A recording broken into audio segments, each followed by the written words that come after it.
La región de África Oriental se caracteriza principalmente por sus extensas llanuras y bosques montanos, y en ella también pueden encontrarse algunas de las más altas montañas del continente. Principalmente los territorios de Tanzania, Kenia y Zimbabue han sido investigados en reiteradas ocasiones por zoólogos e historiadores, interesados principalmente en las misteriosas historias que las tribus locales relataban sobre la fauna local, pero principalmente acerca de un extraño pueblo de gente pequeña que habitaba en lo profundo de las selvas, a los cuales les temían. El Agowe o Kukundakari era una criatura que los nativos describían como una especie de homínido pequeño, de no más de 1,5 metros de alto, cubierto de pelo rojizo, dientes pequeños y afilados, y con un comportamiento un tanto agresivo. Se diferenciaban de los chimpancés por su constante postura erguida y su frente redondeada. El primer avistamiento sucedió en 1900 y fue reportado por William Hitchens, un historiador y administrador colonial británico conocido por sus investigaciones paralelas sobre el oso Nandi o el tigre Nunda. Dicho reporte salió a la luz 37 años más tarde, en la edición de diciembre de la revista londinense Discovery. Al describir su encuentro, el capitán Hitchens escribió: Hace algunos años me enviaron a una cacería oficial de leones que atacaban personas en los bosques de Usur y Simibit, en el lado occidental de las llanuras de Wembare. Mientras esperaba a uno de estos felinos, 2 pequeñas criaturas marrones y peludas pasaron inadvertidas por el claro que estaba a unos cuantos metros frente a nosotros, y luego se perdieron entre los árboles. Eran como hombres pequeños, de unos 4 pies de altura, caminaban en 2 patas y tenían un pelaje rojizo. El cazador nativo que estaba conmigo observaba el panorama con una mezcla de miedo y asombro. Fue entonces cuando confirmó que a estos hombrecillos se les llamaban Agowe, y que era, según mencionó, muy difícil verlos para ellos en aquellos días. Después de lo acontecido, Hitchens realizó varios esfuerzos por encontrarlos en aquel bosque impenetrable, pero fue en vano. Al publicar su informe, las críticas sobre su veracidad no tardaron en llegar. Tal fue la repercusión que tuvo este caso, que el ex oficial británico y conocido viticultor Cuthbert Burgoyne hizo llegar una carta a la revista Discovery en 1938. En ella respaldaba completamente los avistamientos de Hitchens y narraba también la propia experiencia que vivió junto a su esposa cuando navegaban en un barco de carga por las costas de Mozambique en 1927. En la carta, Cuthbert narraba lo siguiente: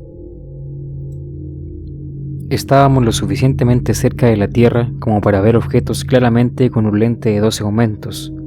Había una playa inclinada, y se podían ver decenas de babuinos cazando y recogiendo mariscos, a jugar por sus movimientos.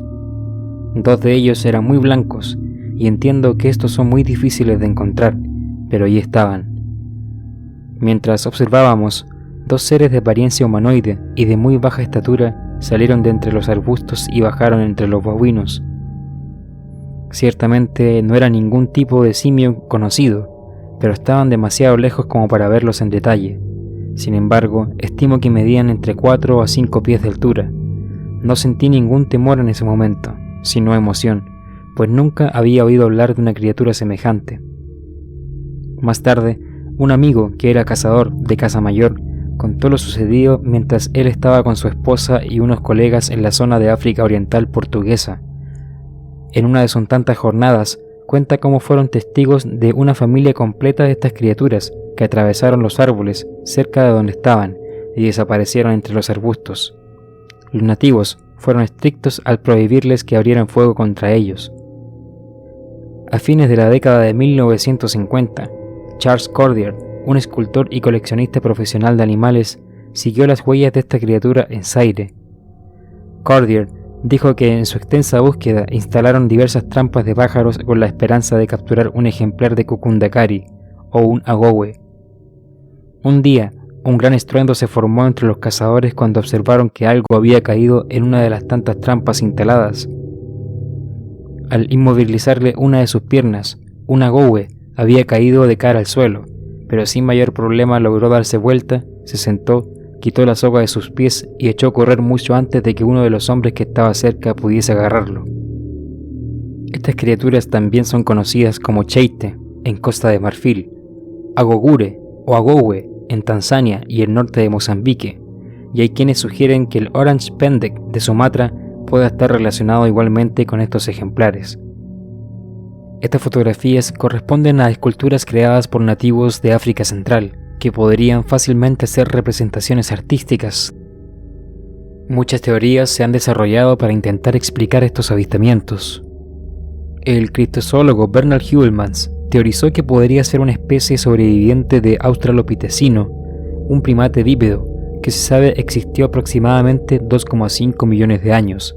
La descripción se ajusta a las características conocidas de estos primates homínidos. Otra teoría es la posible sobrevivencia de gibones en el continente africano. El gibón, o simio menor, como a veces se le llama, se diferencia de los gorilas y orangutanes por su reducido tamaño. No crean nidos ni viven en grandes comunidades, sino que se limitan a convivir en pareja.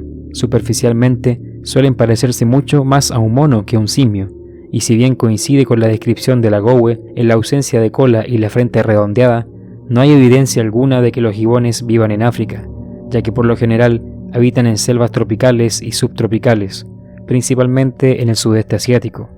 Rara vez caminan, y es mucho más común observarlos en las copas de los árboles.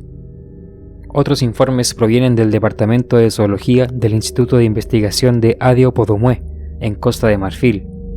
La información entregada por el zoólogo de la Universidad de Toulouse, André Ledoux, y quien era cercano a Heuvelmans, recogía avistamientos y leyendas locales sobre una extraña criatura homínida, de cabello rojizo. Destacaba el resquemor que los nativos sentían hacia este ser, pues aseguraban que verlo era sinónimo de mala suerte. Según ellos, un grupo de estas criaturas viviría en la selva entre los ríos Asandra y Kabali. Un técnico africano de la mina de Toulepleu, llamado Mehaut Taoud, citado en los testimonios de Leroux, afirmaba que hasta 1935 las tribus locales intercambiaban frutas y otros objetos con estos hombres de baja estatura, a los que llamaban chités. Antes de la llegada de la noche, dejaban la mercancía cerca de la espesa selva, y al día siguiente ya se había realizado el intercambio. Otro suceso fue relatado a Leroux y Heuvelmans en persona por un cazador de elefantes de apellido Dunkel. Este contaba que en 1947, en la selva de Giglo y Toulepeu, habría logrado abatir y llevar el cadáver de una de estas criaturas a la aldea donde se hospedaban. Sin embargo, dicho cadáver desapareció al día siguiente, atribuyendo que los mismos nativos se deshicieron de él al creer que era portadora de maldiciones. Heuvelmans cita un relato aparecido en 1924 en la revista de África Oriental de la Sociedad de Historia Natural de Uganda.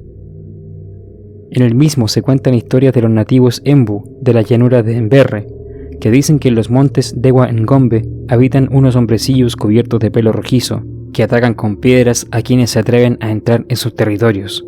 En el libro The Green Heart in Africa, Roger Courtenay narra una historia contada por su guía en una de sus expediciones al África Oriental. Este le habría contado cómo su padre se encontró con unas criaturas llamadas hombres Maun en el monte Longenot, donde había subido con su rebaño de ovejas.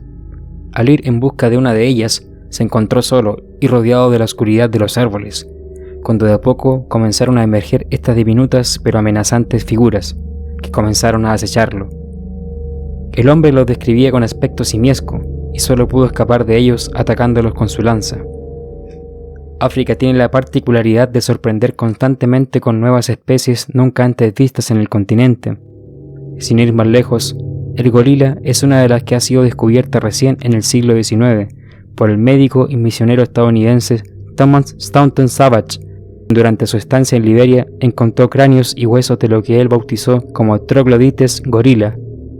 Para aquel entonces solo habían escuchado leyendas sobre un hombre salvaje cubierto de pelo que habitaba en el interior de la jungla.